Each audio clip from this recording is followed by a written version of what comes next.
This is Coach Kashyap from Youth Cricket Wisconsin. We're going to go through some basic fundamentals of cricket so that you can get used to a little bit of setup, especially when it comes to batting.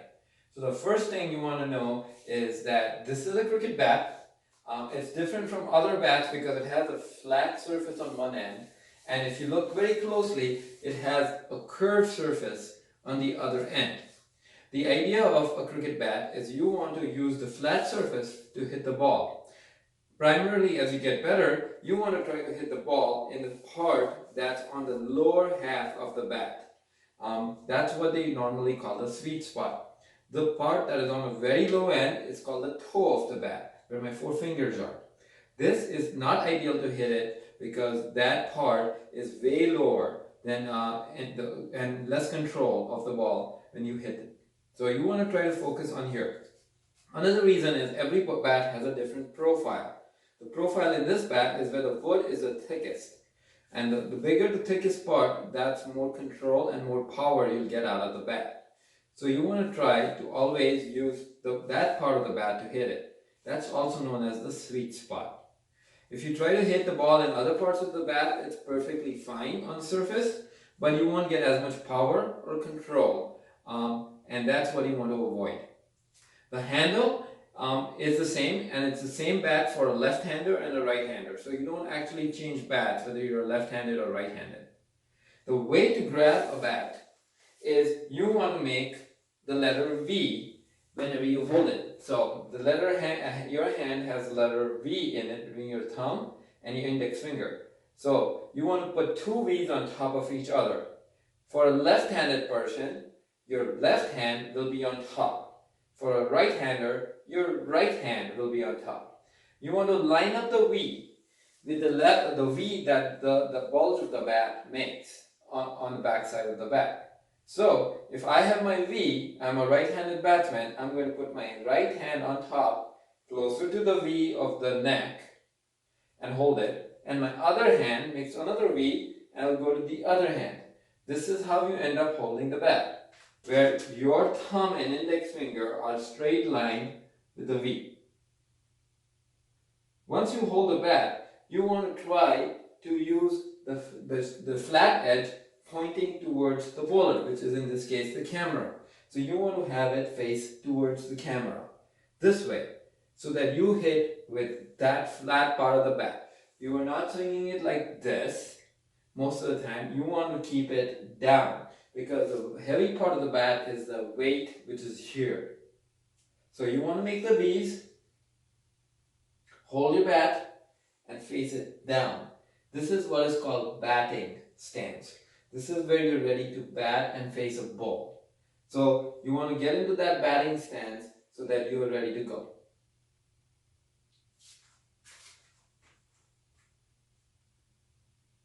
The next thing we will cover is a setup of how batting stance occurs with respect to the field you're on. We have mimicked a mini cricket batting stance position here in our youth cricket studio or store. So if you see, each cricket will have a wicket which is behind the batsman. There are two on set. Each wicket has these sticks which are called stumps. There's 3 stumps to a wicket. The wicket on one end where the batsman is facing the bowler is the batting wicket, and every other turn it switches. So in this case, the 3 stumps making up the wicket are facing the bowler, which is the side of the camera. When I'm batting as a batsman, if I am right-handed, this is the side my legs are on, is called the leg side. The side on which my bat is called the offside. So if I am a left-handed batsman, my hand will have left on top, right on bottom. Then it will be the same batting side, but we will switch directions. This becomes the offside, and this, of course, becomes the leg side. So there's always 2 sides. Based on which batsman is batting, the stump becomes appropriately that particular stump. So if I'm left-handed, this becomes the off stump. This becomes the leg stump. And this becomes the middle stump. This will always stay as the middle stump. It only changes off stump and leg stump based on the side the batsman is deciding to bat. Based on this, these three lines that I have on the floor make the line in which the batsman sees the stump. So if I'm on the off stump line, that's the first line over here that I can stand on. That's called off stump line. If I want to take leg stump line, then the leg stump has a third line, which is this one, and that's my feet in line with the leg stump.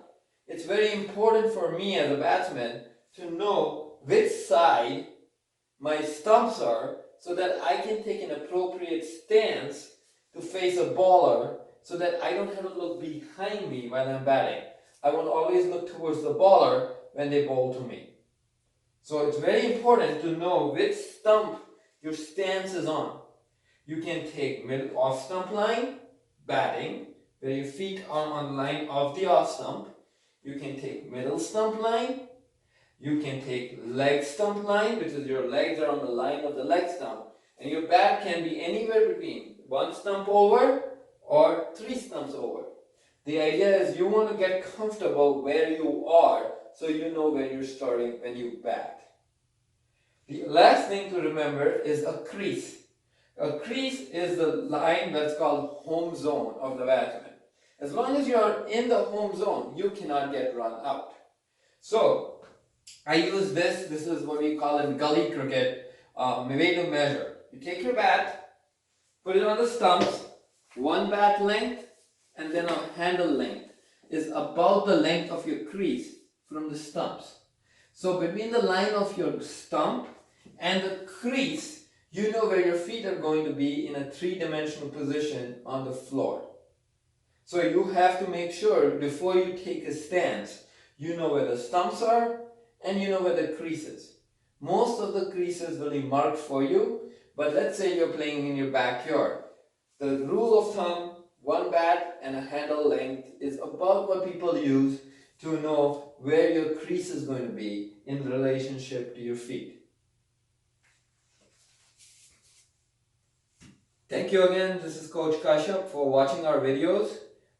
As a non-profit organization for youth cricket, we really appreciate all our support that we receive. If you would like to comment, give us tips, something we could do better, or something that you liked or disliked, or there are other options, please make sure you reach out to us. Subscribe. We do plan to post videos on a regular basis. It gives you a notification of when the next video becomes available. Very important to stay in touch, and happy cricketing.